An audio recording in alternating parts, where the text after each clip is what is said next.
Hey everybody, I want to talk about a product and platform that I absolutely love and our latest sponsor, Interseller, the prospecting and outreach platform of choice for recruiters and sellers. Whether you're doubling down on business development or recruiting talent, Interseller does all the heavy lifting of finding contact data, automating the email and follow-up process, and syncs all that rich data into 20 plus CRM and ATS platforms.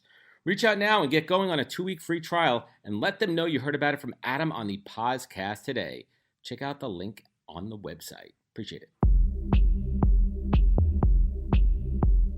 Welcome to the podcast, where we introduce you to incredible humans who share their journeys with the mission to inspire you to harness your own inner tenacity to drive your life and career forward. And now, your host, Adam Posner.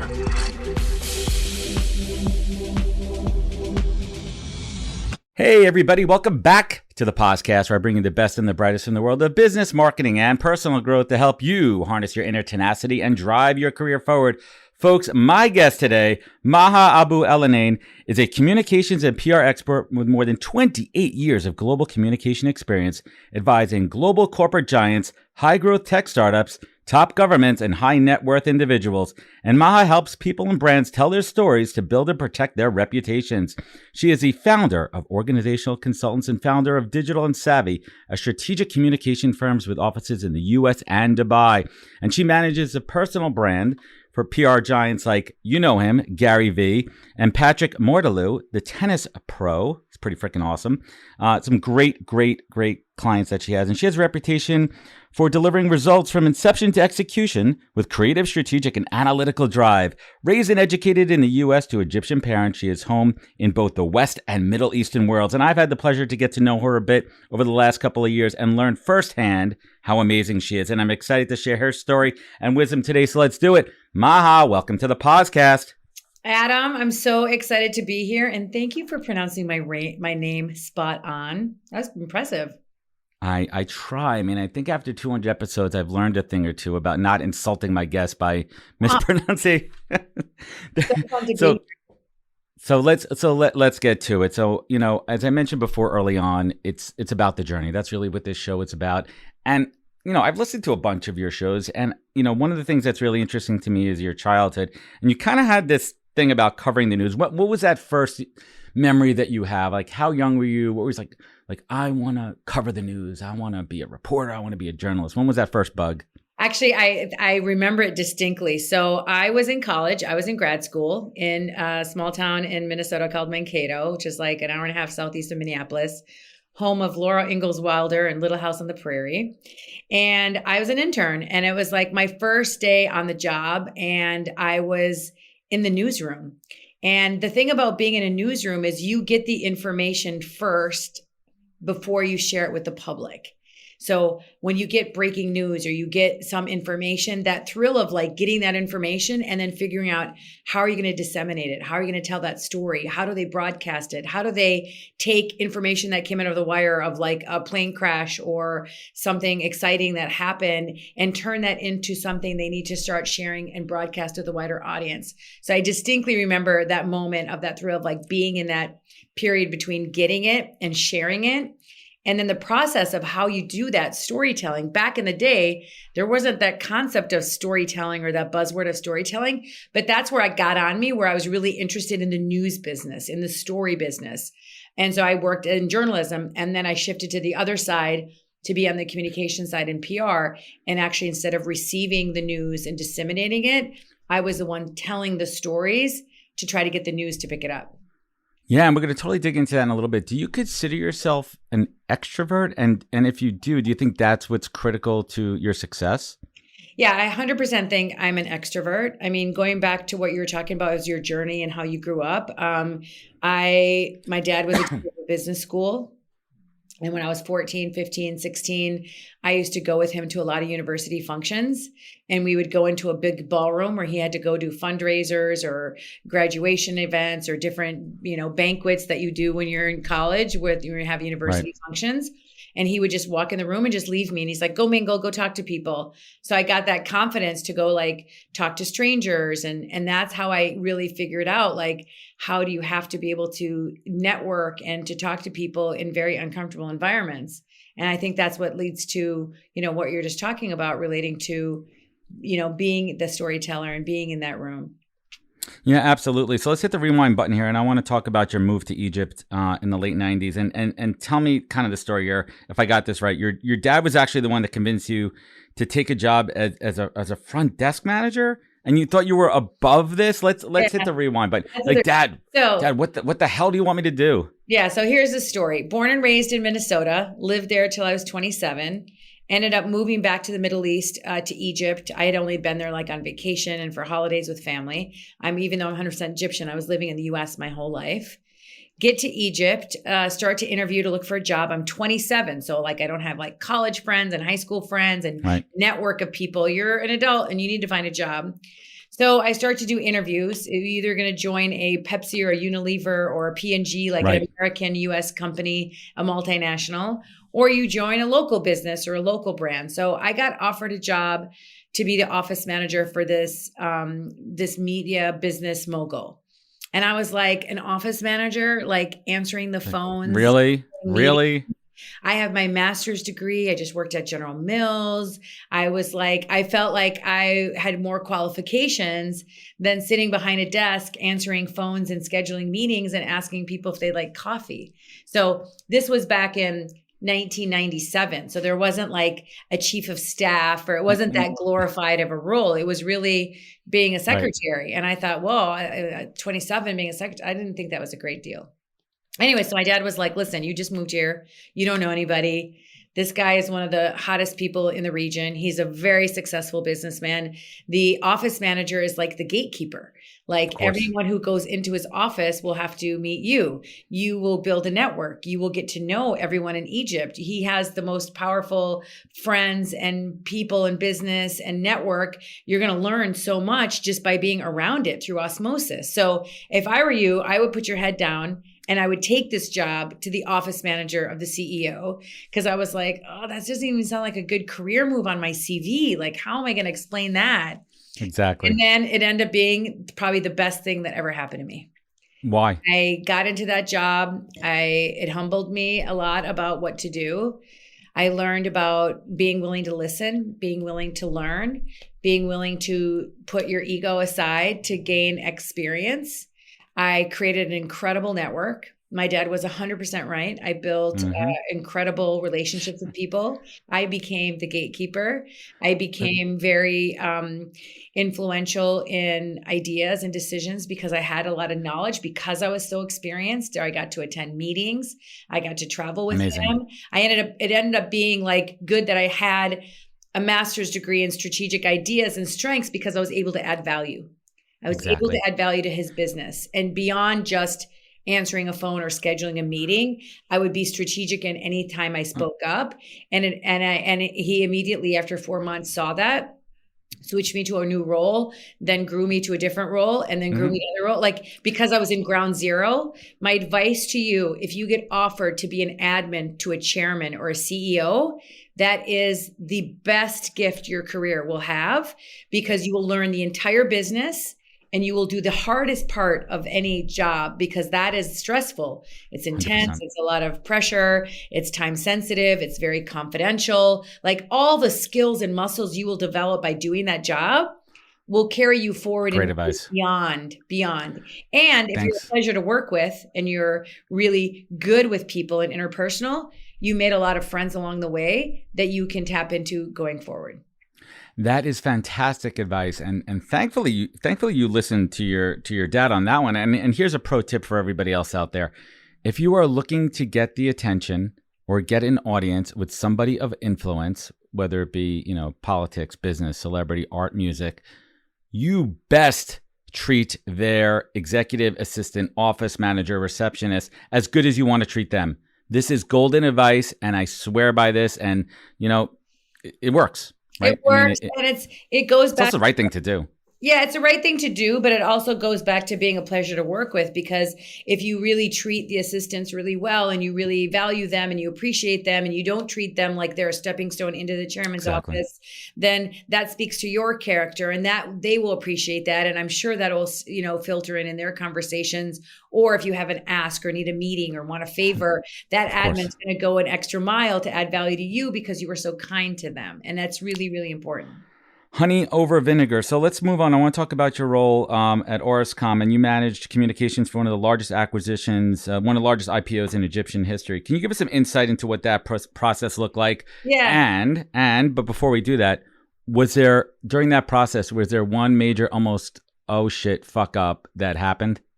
A lot, actually. So I want you guys to picture this. Cell phones that are on the market are the Motorola flip phone. They had just been introduced. There isn't one of the best phones ever created, by the way. Pre-smartphone, the Motorola StarTech, in my opinion, is one of the greatest inventions of the last 100 years. Yeah, there were satellite phones that were in these big bags, and they had just introduced the Motorola Razr and the Nokia, this very specific Nokia phone that everybody had. So mobile phones weren't prevalent, or cell phones weren't prevalent. Nope. So imagine you want to launch mobile networks throughout Africa and the Middle East, like to launch an AT&T or a Verizon. I was doing that. To get a license to launch an AT&T or a Verizon in Nigeria or Congo or Tunis or Algeria or Yemen or Lebanon or Egypt or Sub-Saharan Africa or Gabon or any of those countries, you have to apply for a license from the Ministry of Telecommunications.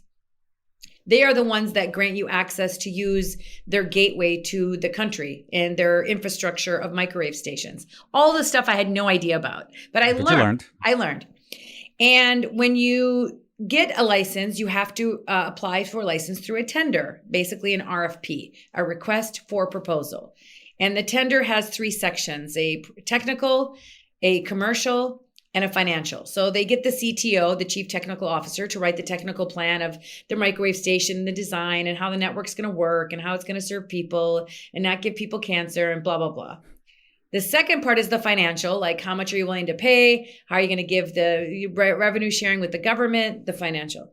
The third was the commercial, which is basically the marketing and sales plan. So Naguib says to me, I need you to work on the commercial plans. I'm like, I've never literally done this before. Like, how do I develop a prepaid and a postpaid plan for like a Mint Mobile or a Verizon? Figure it out. So like, put your head down, figure it out. Figure it out. Long story short, we would go to apply for a license, we would win. Apply for a license, we would win. We got 19 licenses. Imagine the amount of business that was created by bringing cell phones into markets. You were creating a whole economy for those countries and those people. Revolutionary. Like to have mobile phones in places where they don't have landlines and they don't have cables for internet. So we were putting up microwave stations to give them access. Connecting people and villages and business and commerce. Was extraordinary. Like, I can't tell you, the journey in Africa particularly was an incredible story, which I'd love to deep dive in more in a later time. Anyways, once we finished that, we wanted to take the company public.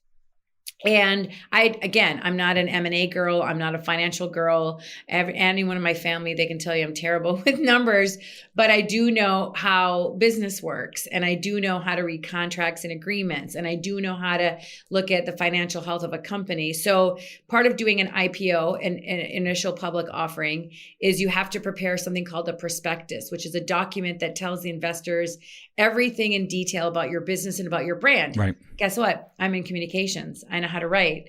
I know how to do storytelling.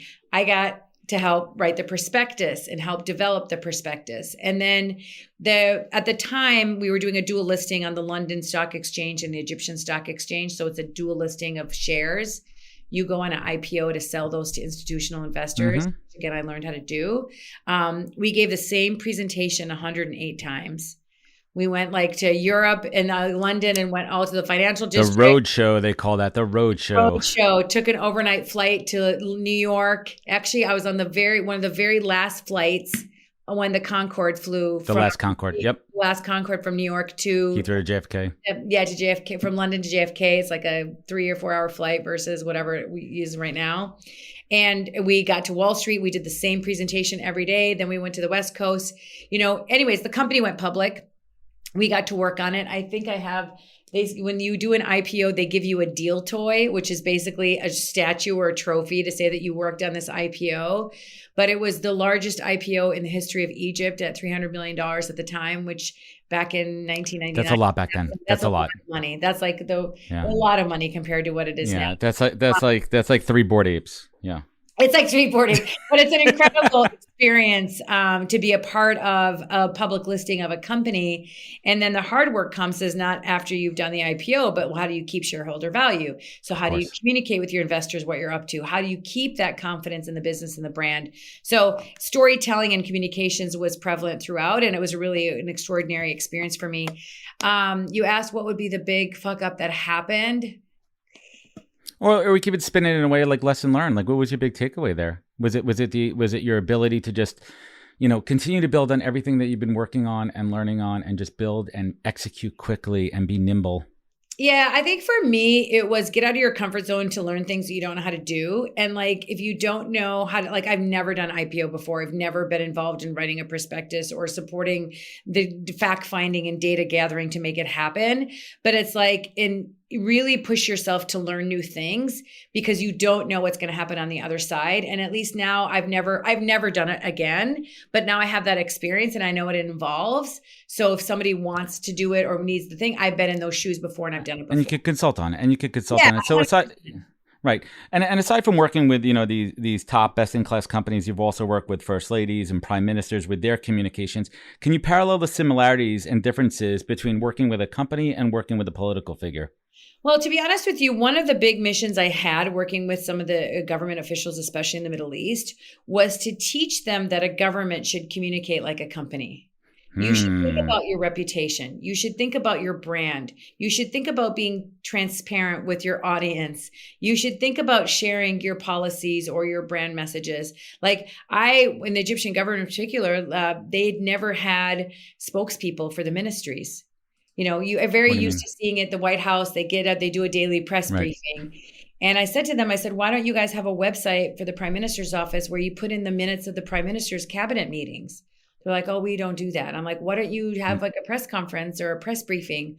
Why doesn't every ministry have a spokesperson saying what activities they're doing? Because it's going to help people gain more confidence in the government, understand what you're doing, understand the policies. Actually, it's one of the biggest things I implemented for the Egyptian government.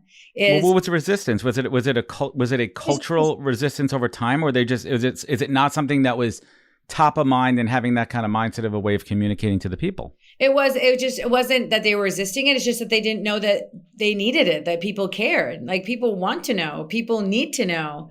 And so once they set it up, every ministry in Egypt today has a spokesperson, because it's a program that I actually implemented for them.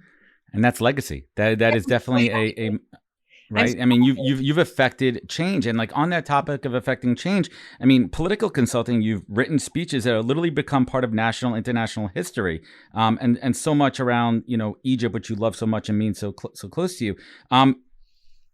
Talk a little bit about speech writing. And do you put yourself, when you're crafting these words, do you put yourself in the speaker's place versus a balance of coming from you? How I know it's an art, but talk a little bit about the science behind the speech writing. Yeah, it's actually an interesting story. One of the first things I had to do was I got contacted in Egypt that they wanted me to write a speech for the Prime Minister of Egypt. And I was like, no shit. Never met the guy.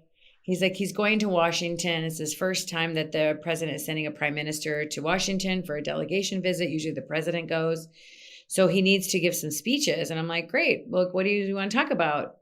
Do you guys have like a briefing thing? Like, what's the foreign ministry have some ideas of policies they want to communicate, or like, what's the political agenda? So I can craft a narrative around that. And like, what do you guys want to talk about? And it's funny because I'd never met the guy. So I'm like, does he open like with a joke? Does he open knock, knock? Like, is his style of communications, he would open with a quote, or he's very like poetic, or he wants to just get to, the business. Like, there's a style thing. And for a long time I struggled because they like weren't going to give me a brief. And I'm like, what do you mean you're not going to give me a brief? And I'm like, what I did was what I envisioned, what would I want to hear if I was sitting in the audience? And that's how I started the framework from there. And once I said that mind shift in my head about, if I'm sitting in the audience, what do I want to hear the Prime Minister of Egypt tell me? It immediately flowed, because I put myself in the shoes of the consumer, and I flipped the script. Instead of thinking about what he should say, I thought about, what do I want to hear? And that's the big shift. And anyways, I wrote a draft, and he loved it, and he delivered it, and it went really well. Yeah, and let's pause on that for a second here. And I think this is a huge takeaway for anyone listening. If you are doing public speaking, if you're doing podcasting, if you are doing anything where there's going to be an audience, the best way to approach it is to keep the listener, the viewer, whoever's on the other side, their experience in mind. Think about how they want to receive it, how they want to hear, how that's going to engage them. I mean, that was a huge game changer for me. Like, you know, this is episode 207. When I was at episode 20, I worked with my media coach, someone very close to me, Janny Moon, and that was a big aha moment that we worked on, is how to shift the show where I'm not just going down my list of questions, but I'm listening to the guests, and I'm hearing in between the lines, and I'm asking the questions to have the audience in mind. And that was tremendous. So definitely take that away. So let's shift gears a little bit, and I want to talk about your journey into entrepreneurship. And, you know, I've heard from interviews that entrepreneurship really wasn't your passion growing up. It really wasn't your thing, but you really wanted free reign over how you spend your time. How has that perspective changed for you into now being an independent owner-operator? Yeah, so I worked at General Mills for several years. Oh, let's not forget Google, General Mills, Netflix. Let's drop all those. Okay. Yeah. So I worked. I didn't work at Netflix. I was there. Consulted. I consulted for them for 5 years. Right. But I was an employee of Google, as an employee of General Mills. And I think, you know, I love working. Obviously, they're powerhouse brands and big companies. But I wanted to have variety, and I wanted to be in control of my day. Like, what kind of projects do I want to do? What kind of impact do I want to have? I loved the experience at both, but it also was like, it's a personal journey too. Like, what makes you happy? What gives you freedom to do the most creative things you're able to do? Like, I love to do strategy, and I love to write. And when you're working in a company that there's responsibilities for, you're not actually executing. You might be planning strategies or working on collaborating with others on things. You're not actually getting to do the writing piece. So I can control, like, that might be a job they outsource to an agency or somebody else to do, but that's the part that I enjoy the most. So I wanted to have control over how I spent my time.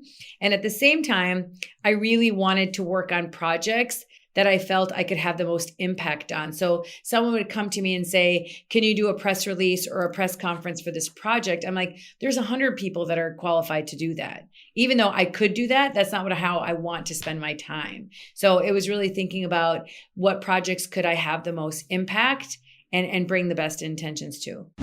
Hey everybody, first I'd like to thank you all for spending time with me and my guest on the podcast.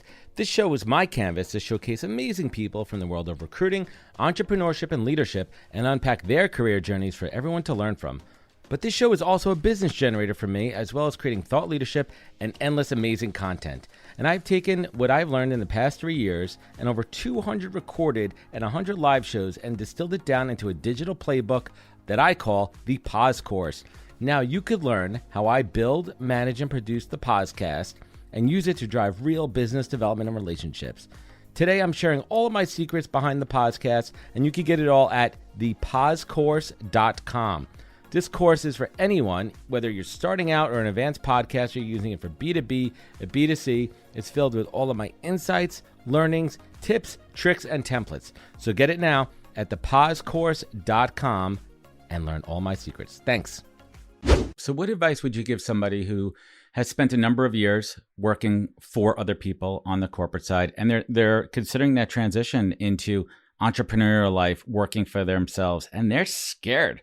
I mean, it's scary as shit. I mean, I did it. And, you know, for me, looking back on it, it was the greatest freedom. I mean, it excelled my career and my life, but it was scary. It is scary. I mean, what advice would you give someone who was in a similar position to you?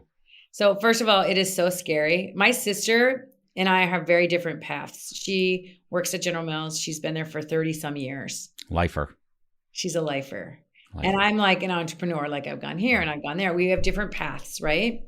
And the idea of leaving a career where you feel the safety and security of a paycheck and the benefits and all this kind of stuff, it's scary to make that pivot. But here's what I would tell anyone who's thinking about doing it or who's too afraid to do it. Bet on yourself. Invest in yourself. No one is going to put you at the top of their priority list except for you. So if you think your manager or your employer cares about your future and your well-being more than you, they care about you, but more than you, that's why I'd say have the confidence to bet on yourself. Have the confidence to do that. One of the biggest things I preach a lot, and it's because it came from my DNA, is to be a lifelong learner. So always be sharpening your saw. Not because you want to leave your job, not because you're unhappy with your role, but because there's a lot of opportunities out there. I think a lot of people forget about the abundance of opportunities that exist. That's why the term side hustle became prevalent. That's why people have side hustles. It's because you can have your job and you can keep your security and you can do something you really enjoy, but you always have a little bit of free time to do other things like hobbies, like a side hustle, like maybe start up your own business, like do that. So bet 100%. On yourself, invest in a side hustle if that's something just to kind of keep you feeling a little bit safe. You don't want to unbalance yourself. But if you invest in yourself and bet in yourself and believe in yourself, you'd be surprised about how upset you'll be that you didn't do it quicker.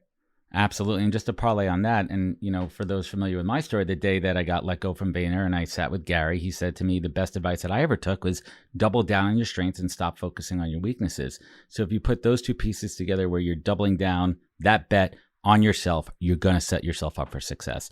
So let's talk a little bit about managing global crisis and your time at Google. And correct me if I have the facts here. There was a shutdown of YouTube in Egypt, correct? Yes. How the hell did you manage that? So that's actually, no one's ever asked me that before. So a couple things, and by the way, you've really done your homework. One of the things about launching, so when I was at Google, we launched Street Maps, we launched Gmail. That's how old it was at the time. And we also launched YouTube. And YouTube has youtube.com.eg, which is Egypt's thing, or .saudi. So they have different .ae, which is the Arab Emirates. And one of the things about content in the Middle East, if there's guidelines, there's community guidelines. If a video violates the community guidelines, then there's a formal process at Google and YouTube to submit a request to take down that video or flag a video because it's offensive or it's hate speech or it violates one of the community guidelines. Well, during the Arab Spring, there was a lot of that happening where there were a lot of videos.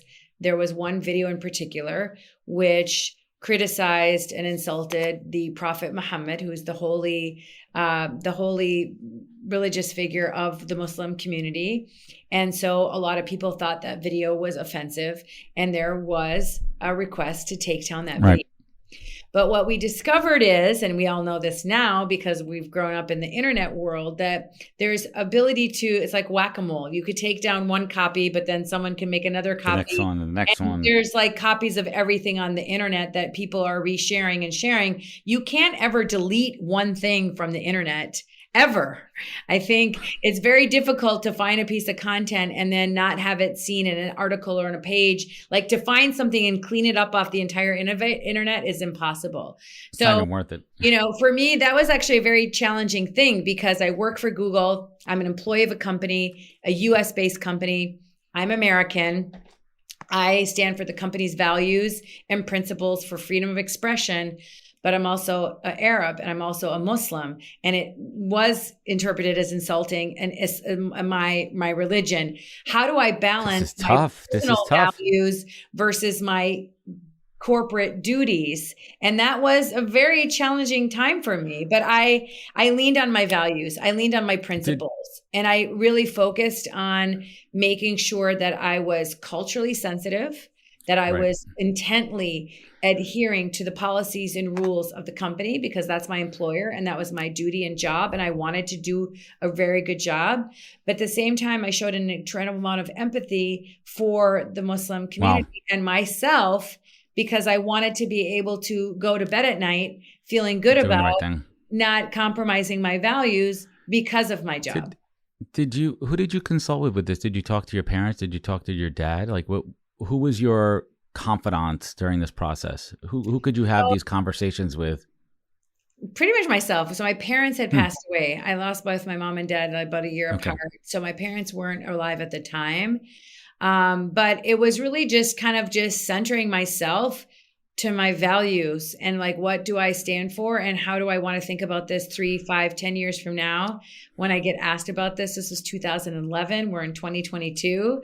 How do I want to be like my name and my brand and reputation to be seen? And I did the right thing. You know, there's a saying of doing the right thing is always the right thing. And I really Always. want to make sure that I focused on doing the right thing, not by Google, but by the community at large. And, you know, the community guidelines were clear. And even if my personal opinion, you know, differed from that, there's a difference between doing your job and being a brand advocate. And so it's not our job to advocate on behalf of other people's opinions. It's our job to interpret and to really be fair about how things are operating.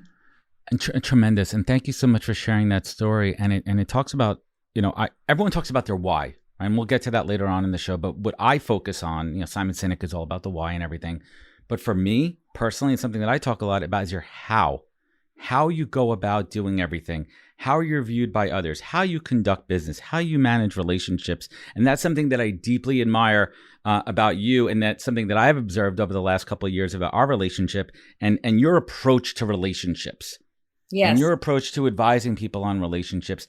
And how hard is it when you're working with high profile folks out there to ensure that who they are behind closed doors aligns with who they are in the public? And listen, we all have private lives. I mean, listen, we literally just saw that with Gary Vee, and that's a whole other topic right there. We should talk about off camera, but that was fascinating to watch as well. How much people keep private and how it aligns. So how do you, when you're working with high profile folks, I mean, is there a process for you to understand who they are to ensure that you're able to consult them and who they are in the public?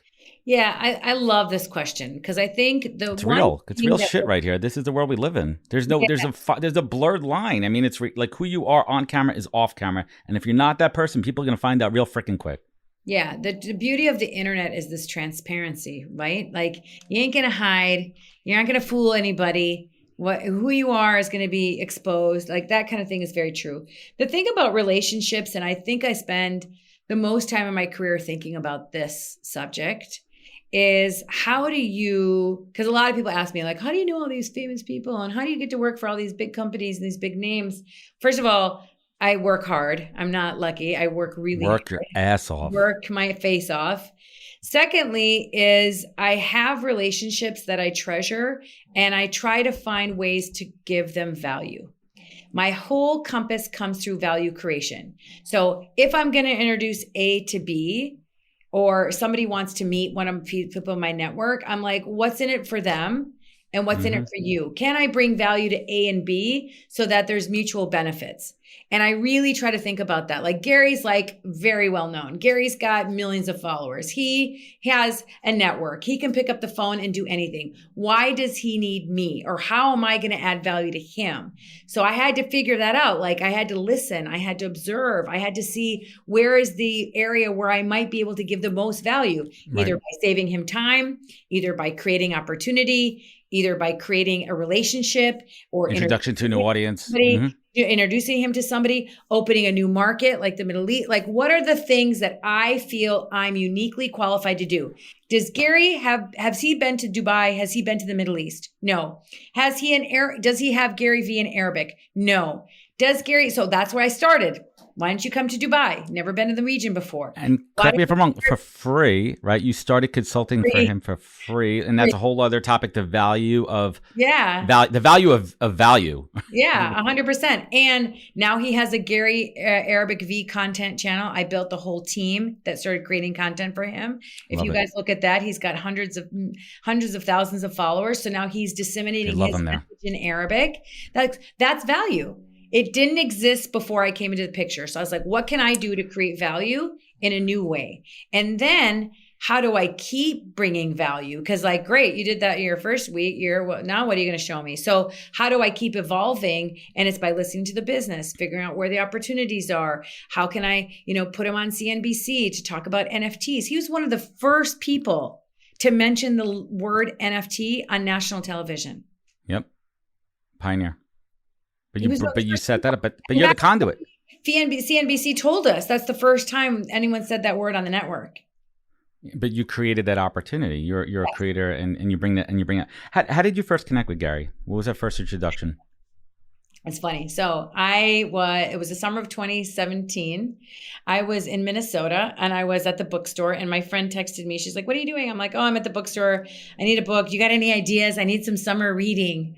And she's like, "You got to buy this book called Crush It by Gary Vaynerchuk. It's a very thin, small green book." And so I went and found it at the bookstore. They had it. I'm looking over to my shelf. I got it right there.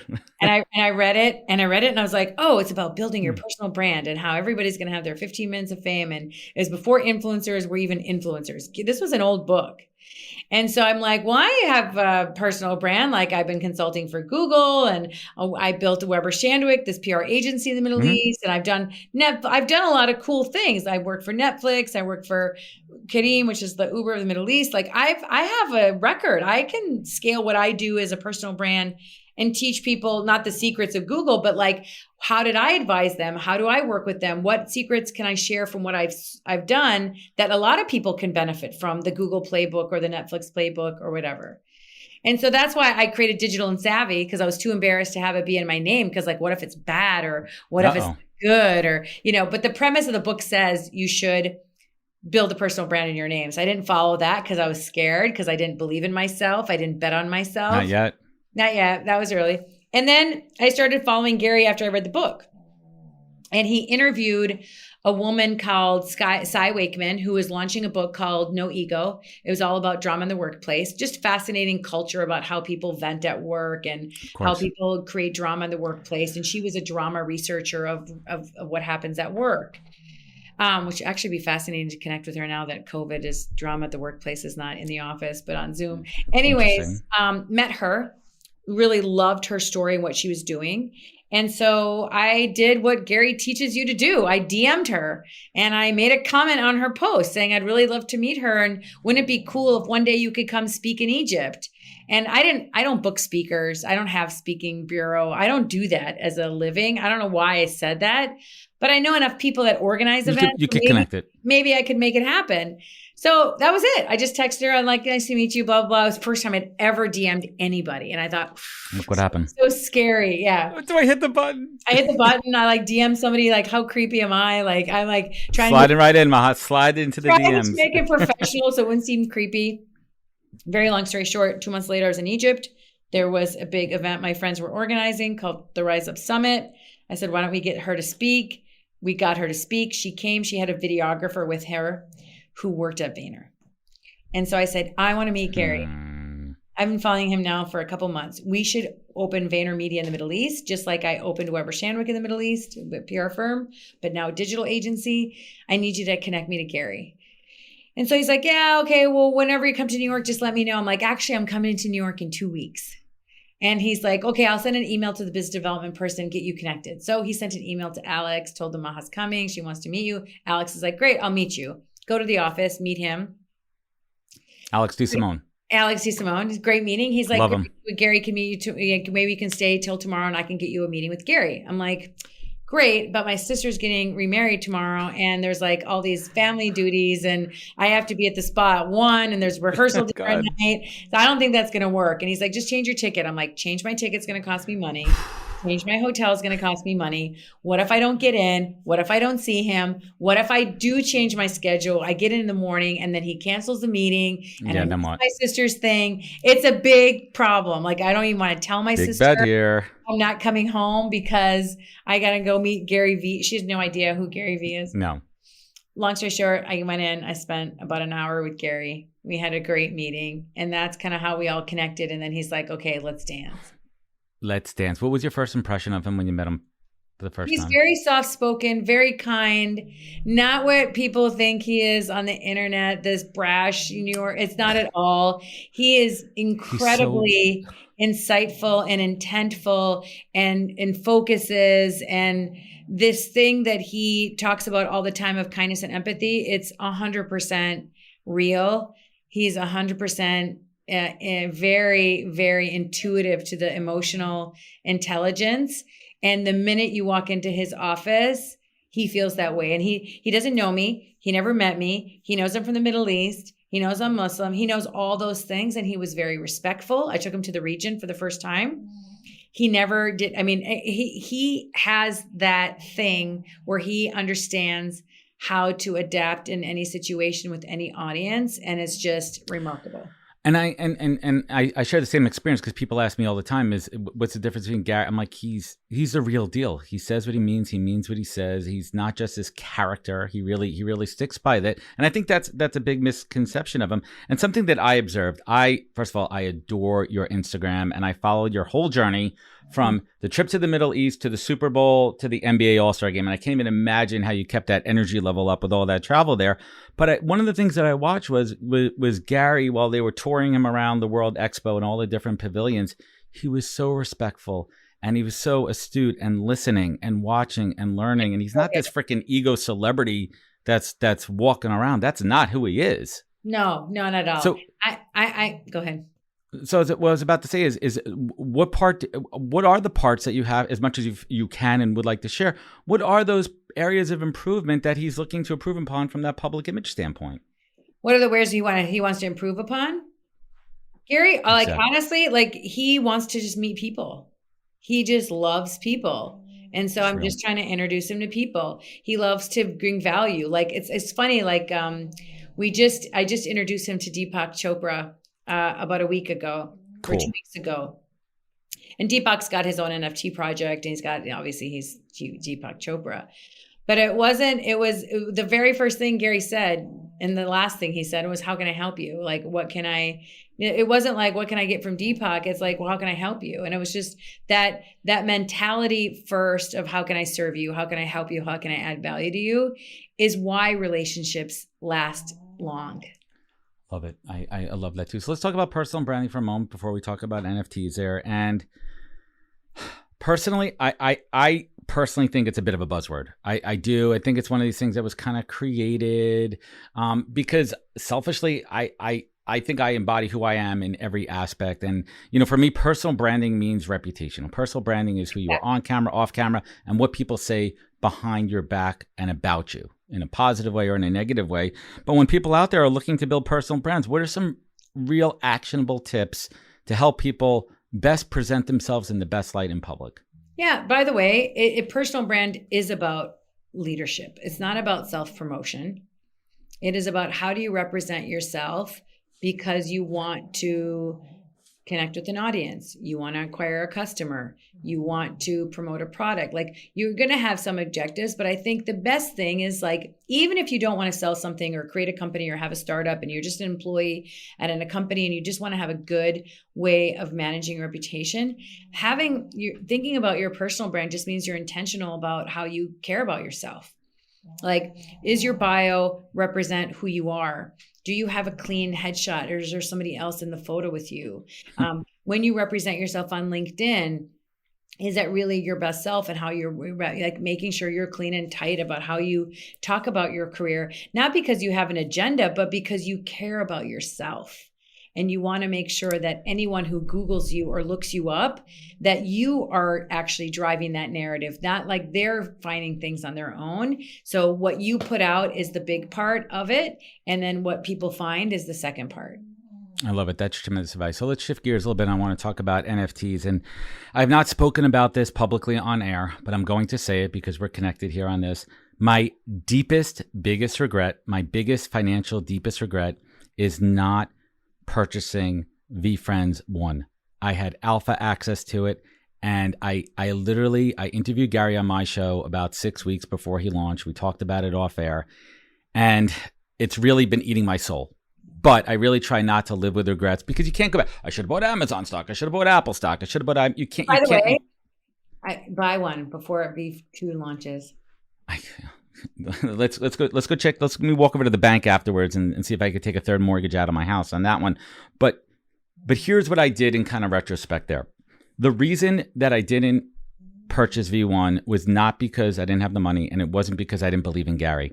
It was because I did not know enough about the space to do something about it and to make that purchase. And what I've done since then is I've used that experience to go all in on, I mean, we talked about it. I'm launching Probably Nothing Talent on Monday. I've gone all in on learning and research and digging into some other NFT projects. And just like you do, I've been following you. I see you understand the vernacular. You understand the economics behind it. And it's not just about a fucking JPEG. That's not what it's about. It's about the utility and the access and the value. And if you learn anything from Gary, you will see what he's done with Vee Friends and the value he provides and what he's put behind it. So I want to talk about a couple of things here. One, how does the average person making 50, 60 grand a year even get involved in the NFT space? I mean, you see the apes, the punks, the Vee Friends out there, all at these numbers that are, you can't even wrap your head around what one ETH is times 16 times 100. What is your advice out there for any noobs out there who want to dip their toes? And let's even take a step back there. When someone says to you, oh, freaking spending all that money on JPEG, you must be crazy. Yes, that's actually a very good question, Adam. Like thinking about, I want everyone to think about not about becoming an investor in the NFT space as their first step. I want them to think about learning why NFTs are going to be changing the way we do everything. What do they need to educate themselves on? So the introduction of the internet was Web 1.0. And we thought internet was like search engines and you just get on www on the information superhighway. Then Web 2.0 came out and we discovered it's all about social media. It's about apps. It's about, that's what killed the Blackberries. They couldn't have apps on there, right? And then it was about e-commerce. And now Web 3 is blockchain. So a lot of people think NFTs equals art, but really NFTs is about blockchain. And what is blockchain? Because I'm not, like I said earlier, I'm not a financial person, but blockchain is this ledger where you can basically authenticate the information or digital assets. So the concept of how NFTs are going to be here to stay. So it's like having a website. It's like having a social media account. You're like, I ain't going to buy any of those JPEGs and NFTs. Trust me, everybody's going to have a wallet. Everyone's going to look to see what's in their wallet, their public digital wallet. Just like people look you up on Instagram or look you up on Google after they meet you, they're going to see who you know and how many followers you have.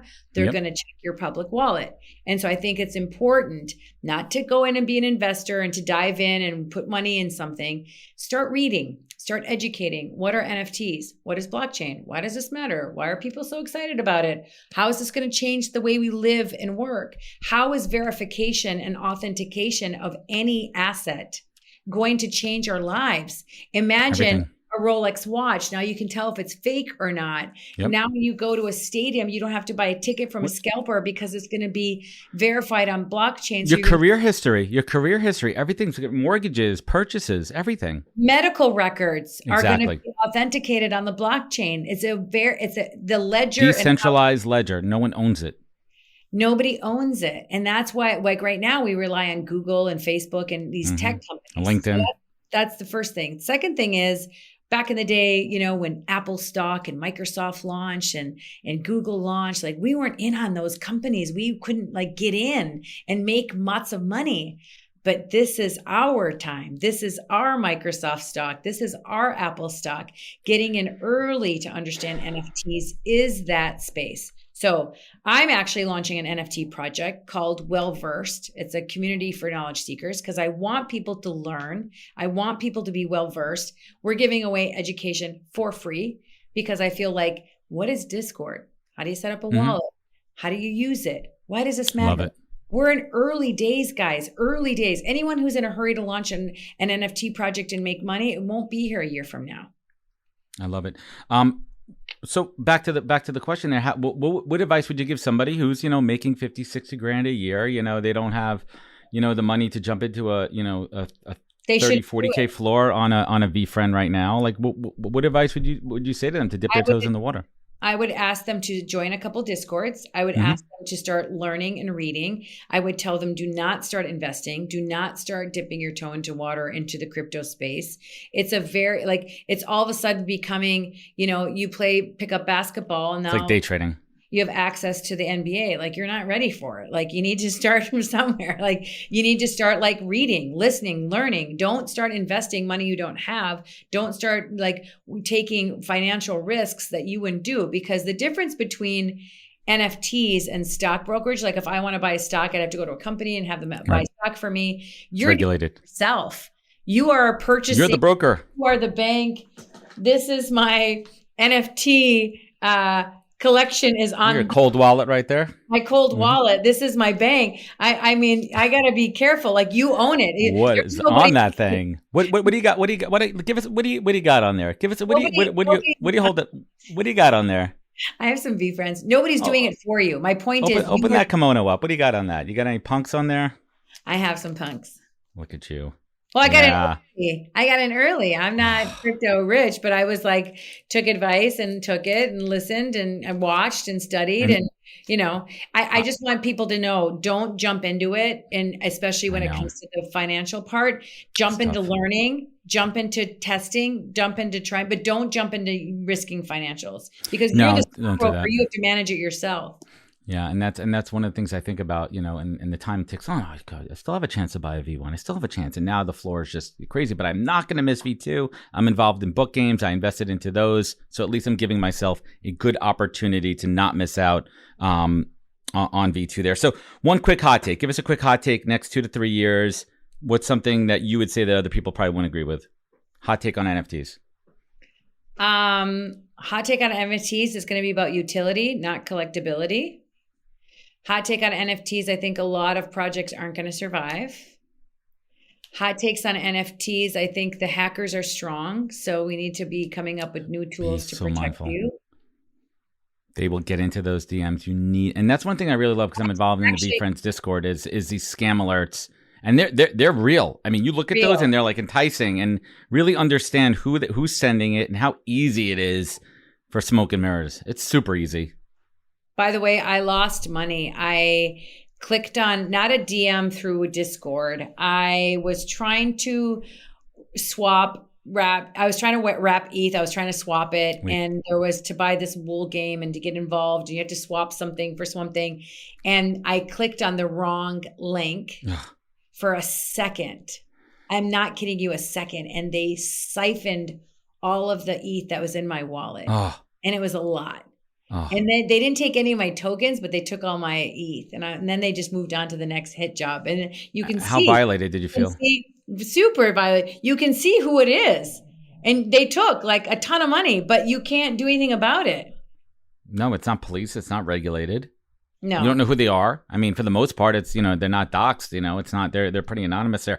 So I want to bring it home here. And what's one thing you wish everyone would understand about the Middle East and the region? What's a big misconception? What's something that you just wish from a messaging standpoint was out there? And part 2 on that is I would love at some point in the future, as we build and continue our relationship, I told my wife this, I would love to go to Dubai. Dubai is on my number 1 list. I need Sunday. Oh, yeah, hop on. Yeah, go cash in your Delta miles. Let's go. So one of the things I think a lot of people don't know, is that the Middle East is a yes culture, not a no culture. Like you can't do this in the Middle East. You can't do that in the Middle East. We heard you can't do this. You can't do that. It's actually the opposite. Huge scale on the entrepreneur side, huge things in terms of building and growing. Like they're small, so they can adapt. In places like the UAE, it's a very small country. So they have a bold vision. They do things bigger and better than most people can ever imagine. The government has an ambition to have every government service be 3 clicks or less on your phone and never to be going into them. They have a whole initiative called Smart Dubai. Egypt has more than 100 million consumers population. Yeah, massive. That's a huge market and a huge talent pool and a huge labor pool. So a lot of people don't think about stuff like that.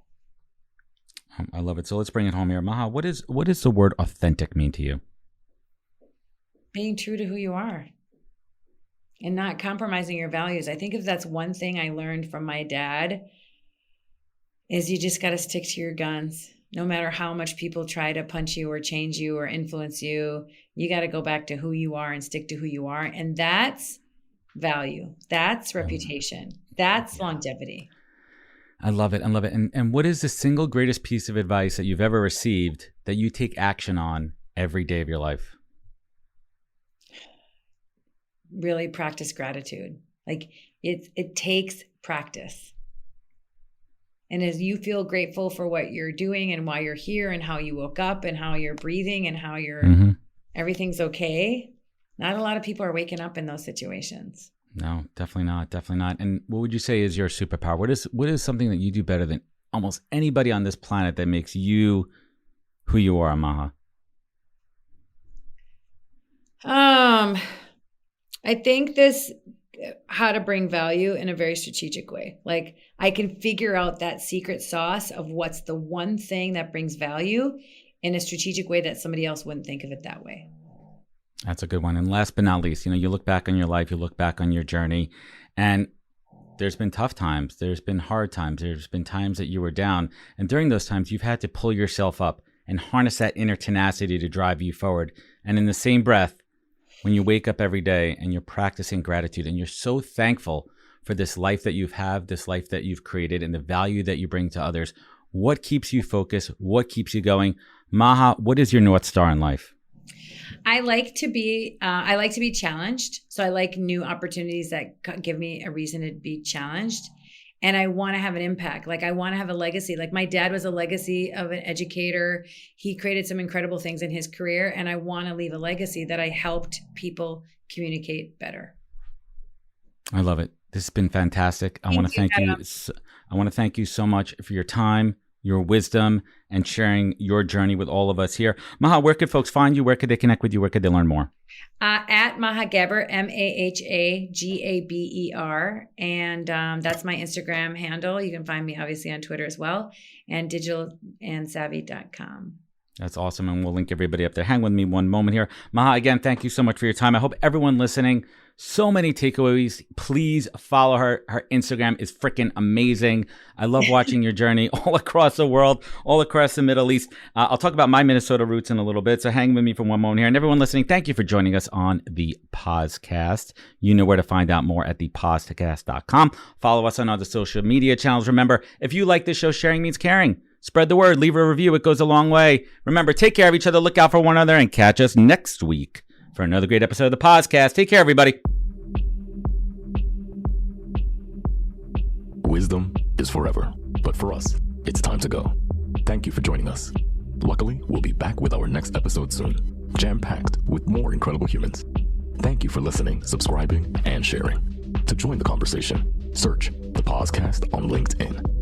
And to catch up on past episodes and more info, please visit www.thepodcast.com.